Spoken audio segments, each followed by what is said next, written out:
On a hot summer night at the old public pool, the bridge was empty, or so everyone thought. At dawn, someone called it in, a body found beneath the arch, dragged from the water. No wallet, no phone, just a single shoe on the railing and a smear of mud leading back to town. The town's calm shattered when the coroner said the victim had been killed elsewhere, then thrown from the bridge. Whoever did it wanted the pool to tell the story. But why that bridge, and who was meant to read the message? The shadows beneath the bridge. It was the kind of summer night when the air feels thick, and the world slows down under the weight of the heat. In the small Australian town of Ravensford, the public pool sat still and quiet under the yellow streetlights. The bridge above it, old, rusted, and cracked at the edges, had seen better days. But that night, it would see something no one would ever forget. Just after midnight, Ethan Clark, a 19-year-old lifeguard, was riding his bike home from the pool's late-night shift. He swore he saw someone standing on the bridge railing, a woman in a white dress, hair flowing in the warm wind. Before he could call out, she was gone. He thought maybe it was his imagination. But the next morning, a body was found in the shallow water below the bridge. The discovery. It was Sergeant Amelia Ford who got the call at 6:17 a.m. A jogger, Mick Parsons, had spotted something pale floating near the bridge's base. When Amelia arrived, she saw it immediately.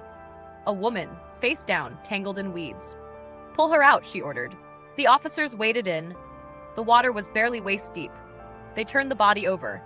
Mid-20s, brunette, wearing what was once a white dress, now stained brown. No shoes. One of her wrists bore a faint bruise mark, circular, like someone had grabbed her tightly. The medical examiner, Dr. Lewis, looked grim. "There's not much blood in the water," he said, "which means she was already dead before she hit the pool. No ID, no phone, nothing, except a small silver locket around her neck." Inside was a photo, two girls laughing, maybe sisters. On the back, a date was engraved, 20th Feb 2012. The locals start talking. By noon, the news had spread across Ravensford. Everyone had a theory. Some said it was suicide. Others said it was just like that case from 10 years ago. That old case. The one no one wanted to talk about. Back in 2015, another young woman had disappeared near the same pool. Her name was Ruby Walsh, a high school teacher. Her body was never found. And the last person seen with her? Detective Daniel Mercer, Amelia's former partner. Mercer had left the force soon after, moved away, never talked about the case again. Now, 10 years later, a new body under the same bridge. Same age, same dress color. Amelia couldn't call it a coincidence. Clues in the mud. Crime scene techs worked the bridge all morning. On the railing, muddy footprints, size 9, men's boots. Near the middle of the bridge, a smear of dark red-brown mud, consistent with soil from the riverbank. A few meters away, under the railing, a single women's shoe, a white heel, was found stuck in the wire mesh. It wasn't cheap either, designer make. Amelia held it up, staring at it as if it would speak. She'd seen something like it before, in an old photo from the Ruby Walsh case file. Ethan's story. Ethan Clark came to the station that afternoon. He was nervous, sweating even though the room was cold. "I saw her," he said, "last night, around midnight. She was standing on the bridge, just standing there." "Did she jump?" Amelia asked. "No, she just disappeared. I looked away for a second and she was gone." Amelia leaned forward. "Gone as in, walked away? Or fell?" "I don't know, but there was someone else there too." "Someone else?" "Yeah," Ethan whispered. "I heard footsteps, heavy ones, then nothing." A ghost from the past. That night, Amelia went through the old files. Photos of Ruby Walsh, smiling, young, standing beside a pool almost identical to today's scene. There was one more person in that photo, Daniel Mercer, her old partner. The man who was never officially cleared, never officially charged. She called his number, disconnected. His old address, vacant. But when she asked records for his last known location, something strange appeared. A rental property, 5 kilometers from Ravensford Pool. He'd moved back. The locket, at 9 p.m., Dr. Lewis called her in. He had run prints from the locket.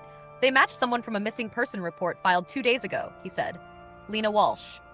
Amelia froze. Walsh? Yes, Ruby Walsh's younger sister. Her stomach sank. The woman under the bridge wasn't a stranger. It was Ruby's sister. And if Ruby had vanished here 10 years ago, now her sister was dead in the same place, then this wasn't random. It was personal. beneath the bridge. The night after Lena Walsh's body was found, Sergeant Amelia Ford couldn't sleep. The air felt heavier than usual, and the sound of frogs from the riverbed seemed to echo inside her skull. She sat in her car near the bridge, watching the faint ripples in the dark water. Somewhere, out there in the quiet, was the same evil that took Ruby Walsh 10 years ago, and now it had come back for her sister. The return of Daniel Mercer. The next morning, Amelia drove straight to Hillcrest Road, where Daniel Mercer's name appeared on a new rental record. The house looked old, peeling paint, dusty windows, curtains drawn shut even in the daylight. She knocked.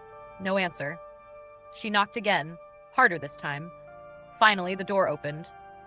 Daniel stood there, older, grayer, but those same sharp blue eyes that used to read crime scenes like open books. He looked startled, almost afraid. "Amelia," he said quietly, "didn't think I'd ever see you again." "You moved back here," she said. "Yeah," he replied. "Figured the ghosts were tired of me running." She studied him. "Then you already know why I'm here." He sighed. "Ruby's sister. I saw it on the news. And before you ask, no, I didn't kill her." Amelia's stare didn't soften. 10 years ago, you said the same thing." Daniel looked away. "I made mistakes back then. I let things slide. But I didn't kill Ruby. And I didn't kill Lena either." The file that vanished, Amelia went back to the station that evening and requested the 2015 Ruby Walsh case file. But when she opened the archive box, half the documents were missing. Photos, statements, forensic logs, gone. Only one page remained, a report signed by Detective Daniel Mercer. It read, open quote, "Victim believed to have known her attacker. Evidence suggests premeditated abduction. No forced entry at the scene. Witness statement to be followed up, but witness uncooperative." Close quote. The witness line had been blacked out. Amelia slammed the file shut. Someone had cleaned this up deliberately. Footage from the pool. The forensics team recovered CCTV footage from the pool area 2 nights before Lena's body was found. Most of it was dark and blurry, but one frame caught Amelia's attention. 1:46 a.m. Lena Walsh walking near the bridge, alone. Behind her, a shadow, tall, broad, wearing a hood. The man never came into focus. But Amelia froze the frame anyway. The outline looked familiar. The way the shoulder tilted, the stride. She'd seen it before. It looked like Daniel Mercer. The confrontation. Amelia returned to Daniel's house the next day, this time without knocking. She pushed the door open and stepped inside. The living room was filled with old photos, crime boards, and newspaper clippings, all about Ruby Walsh. Pinned in the center was a picture of Lena, circled in red ink. "Jesus, Daniel," she whispered. "What the hell are you doing?" He walked in from the kitchen, wailed like, holding a coffee mug. "You think I did this," he said quietly. "You tell me why your house looks like an obsession shrine." "Because," he said, "I was trying to find who killed Ruby, and now Lena's dead because she was doing the same." The real target. Daniel pulled a folder from his drawer and tossed it on the table.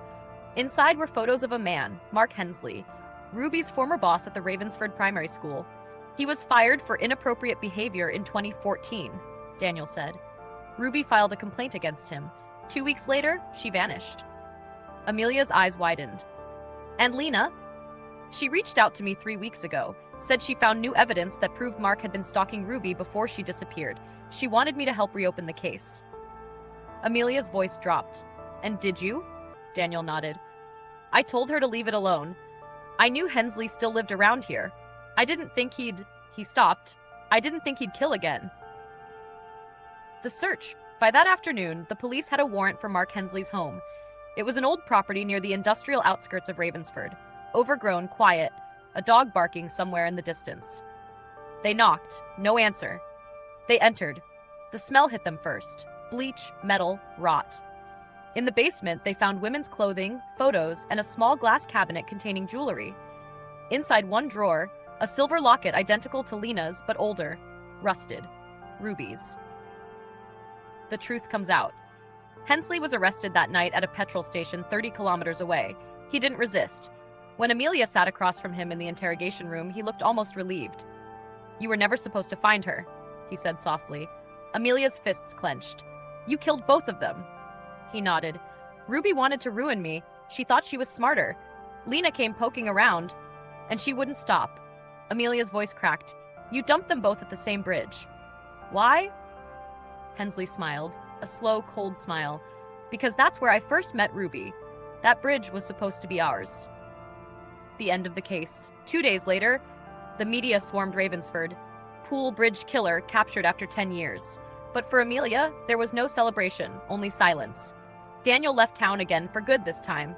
He left a letter for her on the station desk, open quote. Some ghosts don't fade, you just learn to live with their shadows, close quote. That night, Amelia stood on the same bridge, watching the moonlight shimmer on the pool below. The town was quiet again, pretending everything was back to normal. But she knew better. Somewhere under that calm water, the past was still alive, whispering. The shadows beneath the bridge, the case was closed. At least, that's what the paperwork said. Mark Hensley confessed, convicted, done. Ravensford started breathing again. The bridge reopened, the pool filled with kids once more. But for Sergeant Amelia Ford, sleep didn't come easy. Something about the confession felt rehearsed. Too perfect, too clean. And the detail that kept her awake every night, the shoe. The white heel found on the railing. It didn't match Lena Walsh's size. The unsettling clue. It was a small detail buried in evidence logs. Lena wore size 7. The heel was a size 8.5. Could have been Ruby's, said one of the evidence techs. But Ruby disappeared a decade ago. That shoe was too new, made just last year. Then whose was it? Amelia whispered. Daniel's call. A week later, Amelia's phone buzzed at 2:11 a.m., unknown number. She hesitated, then answered. Amelia, the voice said. It was Daniel Mercer. He sounded shaken. You need to get to the bridge, now. Before she could ask why, the line went dead. The bridge at 2:30 a.m. The air was cold, mist rolling in from the river. Amelia's headlights cut through the fog as she pulled up beside the bridge. Daniel stood there, his coat half soaked, eyes wide. He looked like he hadn't slept in days. What's going on? She demanded. He pointed toward the water. There. Look. Amelia followed his gaze and froze. Floating near the same spot where Lena's body had been found was a bag. A black duffel caught against a broken railing post. She waded in and dragged it out. Inside, police files. Old ones. Each stamped Ravensford Police Department internal use only. At the top of the pile was a photo. A crime scene photo of Ruby Walsh, taken after she vanished. Possible photo. Amelia's hands trembled. Daniel, where did this come from? I found it in my mailbox, he said. No note, just that bag. But this photo, Ruby's body was never found. Daniel nodded slowly. Exactly. The photo showed Ruby lying on a tiled floor, her face turned away, her wrists bound. But in the corner of the picture, reflected in a window pane, was the face of the man taking the photo. Amelia leaned closer. It wasn't Mark Hensley. It was a police uniform. The files that shouldn't exist. The duffel contained more. Internal memos, old reports, erased witness statements. One note, handwritten in a rushed scrawl, read, open quote, "Don't trust the chief. He buried Ruby's case." Close quote. Amelia's heart pounded. Her chief back then, the same one who'd supervised Ruby's case, was Chief Howard Bramwell. He had retired 5 years ago, moved to Perth. She grabbed her car keys. We're going to Perth, she said. Daniel blinked. You can't just... I can. If he buried evidence, I'm digging it up. Perth was 6 hours away. They drove in silence, the sound of the road like static in the night. Bramwell lived in a quiet coastal house, neat garden, perfect fence. Everything about him screamed retired cop with secrets. He opened the door with surprise. Ford, Mercer. Thought you two were done chasing ghosts. Amelia held up the photo. You buried this. He froze, just for a second, then tried to smile. Where'd you find that? In a bag that showed up at my door, he sighed. Then whoever sent it wants you to destroy me. The truth revealed. Bramwell motioned for them to sit. He looked tired, like the years had finally caught up to him. I didn't kill Ruby, he said, but I did cover up parts of the investigation. Orders from higher up. Higher up? Amelia asked. He nodded. There was a man funding community projects back then, David Walsh, Ruby's father. Powerful connections. He didn't want Ruby's name dragged through scandal. She'd been having an affair with a cop. Amelia blinked. A cop? Bramwell looked directly at Daniel. Daniel's secret. Amelia's throat went dry. You? Daniel didn't answer. Bramwell continued. Ruby and Mercer were together, quietly, until she started suspecting Hensley of stalking her. Mercer warned her to stay low, but she didn't listen. Daniel finally spoke, voice shaking. She said she had proof, photos, messages. The night she disappeared, she called me, said she was meeting Hensley at the bridge. I got there too late. She was gone. Amelia stared at him. You never told anyone that. I couldn't. Bramwell shut it down, said if I spoke, I'd lose my badge. Back to Ravensford. They returned to Ravensford the next day with copies of the files. Amelia filed them as evidence, quietly. But that night, another envelope slid under her station door. Inside, a note. Open quote. You're still missing one piece. The bridge hides more than bodies. Close quote. Attached was a small rusted key abroad. The secret room. The next evening, Amelia and Daniel returned to the pool bridge. They searched the maintenance shed nearby. Locked, rusted, long abandoned. The key fit perfectly. Inside, a narrow stairway leading down beneath the bridge. It smelled of dust and river decay. At the bottom, they found a concrete chamber, maybe 5 by 6 meters. Old furniture, a mattress, photographs on the walls, dozens of photos of Ruby, Lena, and other women.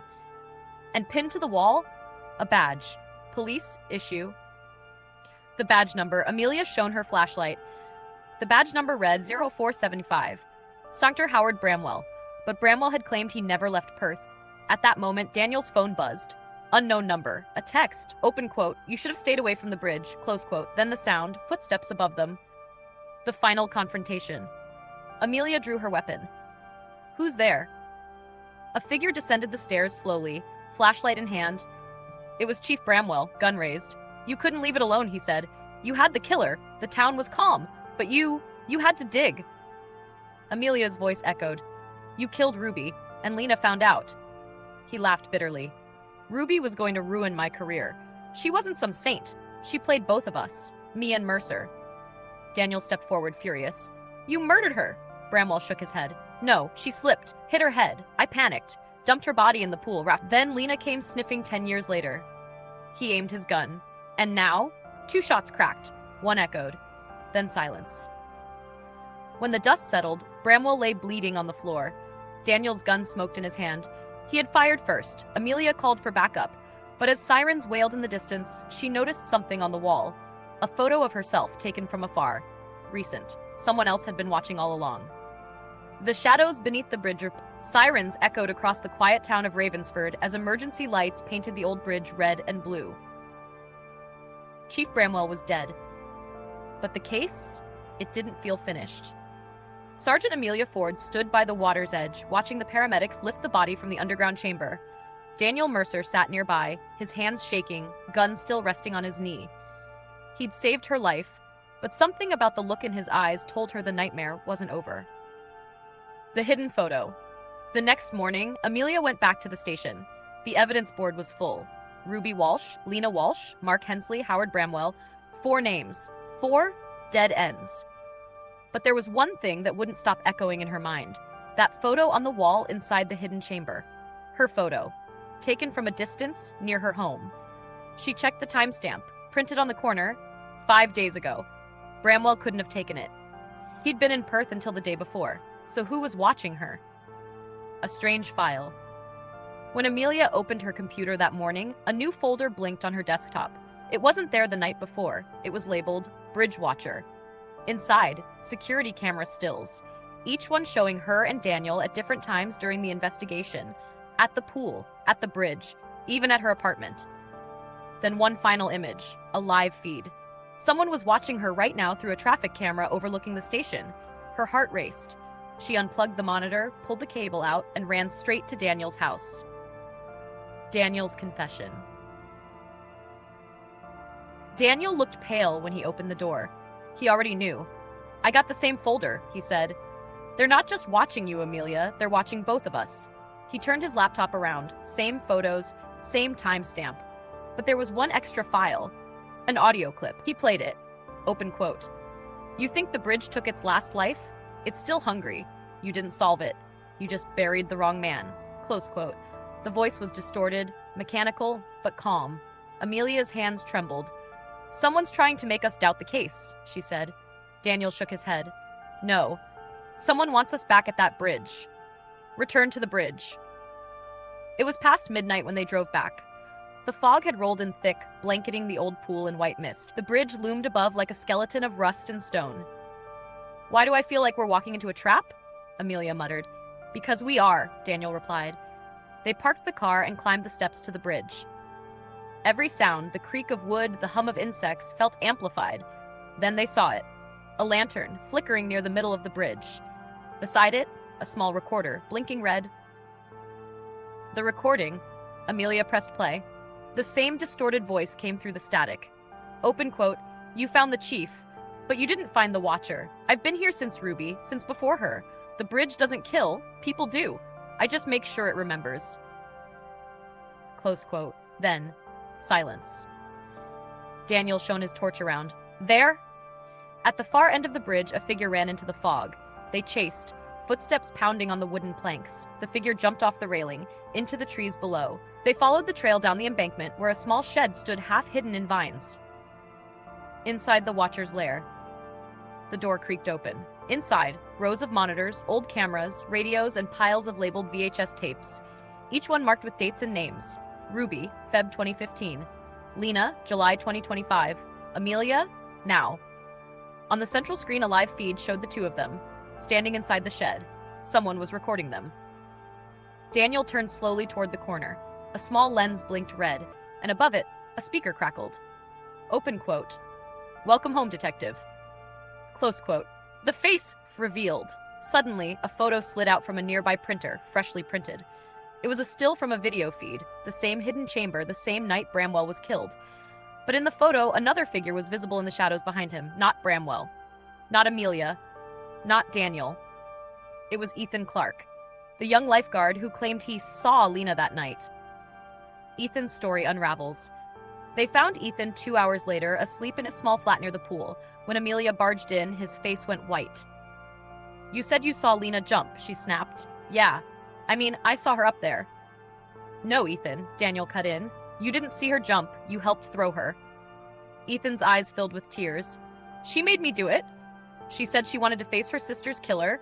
Said Bramwell was coming for her. I followed her to the bridge, tried to stop her, but then he came. They fought. She slipped. He buried his face in his hands, and then someone told me to keep quiet." Amelia leaned forward. "Who?" Ethan hesitated, then whispered, "A woman. Said she worked for the council. She paid me to install cameras near the pool." The real watcher. The town council had one woman overseeing the entire security network, Charlotte Walsh, Ruby and Lena's aunt. She'd lost her nieces 10 years apart, but she was also the one who handled surveillance near the pool. She knew every angle, every blind spot. She'd seen every secret. Amelia and Daniel drove straight to her property outside town. When they arrived, the gate was open and the house was dark.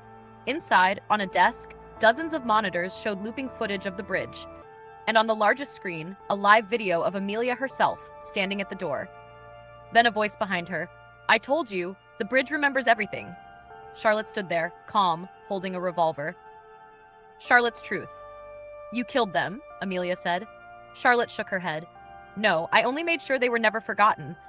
Bramwell killed Ruby, but when Lena came, she wanted revenge. I helped her set the trap, but she panicked. She slipped. She died. And then Bramwell took the blame." She laughed softly. "You two just tied the bow on the story." Daniel stepped closer. "So you watched it all happen? You filmed their deaths?" Charlotte's eyes gleamed. "Yes, because stories fade, but legends don't, and now you'll join them." She raised the gun. A shot rang out, but not from her. Amelia fired first. Charlotte fell back, the revolver clattering across the floor. The bridge falls silent. By sunrise, the police sealed the bridge again. The town went quiet, the kind of quiet that comes after a storm. Amelia stood by the railing, staring down at the water. The same bridge that had taken Ruby, Lena, Bramwell, and now Charlotte. Daniel joined her, his voice low. "So it's over?" Amelia sighed. "For now." He looked at her. "You still think the bridge is cursed?" She smiled faintly. "No, not cursed. Just a mirror. It shows people what they really are." A gust of wind rippled across the water. And for a moment, Amelia swore she saw 3 silhouettes in the reflection below, standing side by side. Ruby, Lena, Charlotte, watching. The shadows beneath the bridge. The next few days felt unreal. The town of Ravensford had started to move on, the media vans had left, and people had begun talking about new things. Footy matches, weather, elections. But for Sergeant Amelia Ford, the silence after the storm felt louder than ever. Every time she crossed that bridge, her chest tightened. She'd solved the case. At least, that's what the headlines said. Pool bridge killer caught after decade-long hunt. But something in her gut kept saying, it's not over. Hash! The unfinished file. Late one evening, Amelia went back to her desk. Ruby Walsh's case file still sat open. The old one, half burned, half missing. She flipped through the pages again, hoping for closure. But then she noticed something odd. In one of the photographs, Ruby's missing necklace, the silver locket looked different. The pattern around the edge didn't match the one recovered from Hensley's basement. She zoomed in on her computer screen. Her hands froze. The locket in the photo had a small engraving, DM, Daniel Mercer. The flashback memories flooded back. Amelia remembered the day Daniel was suspended from the force, accused of mishandling evidence, of getting too close to Ruby Walsh. He'd sworn he was only helping her. But what if it had been more? Amelia opened her drawer and pulled out the letter Daniel had left behind after he left town. For the first time, she looked at the handwriting closely. It wasn't just words. It was written in a pattern. Every third line started with a capital that didn't belong. When she lined them up, the hidden message appeared.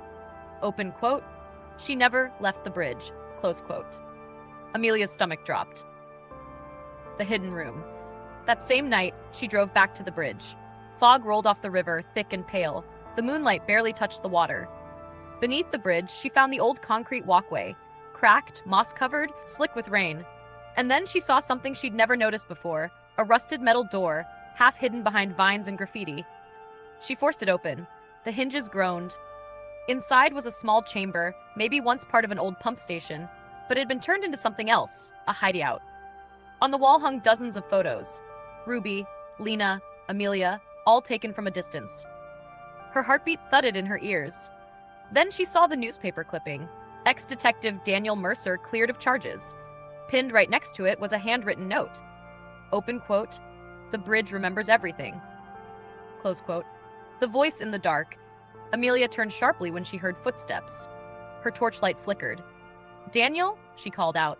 No reply. The sound of gravel shifting behind her. A low voice. You shouldn't have come here, Amelia. She spun around. There he was.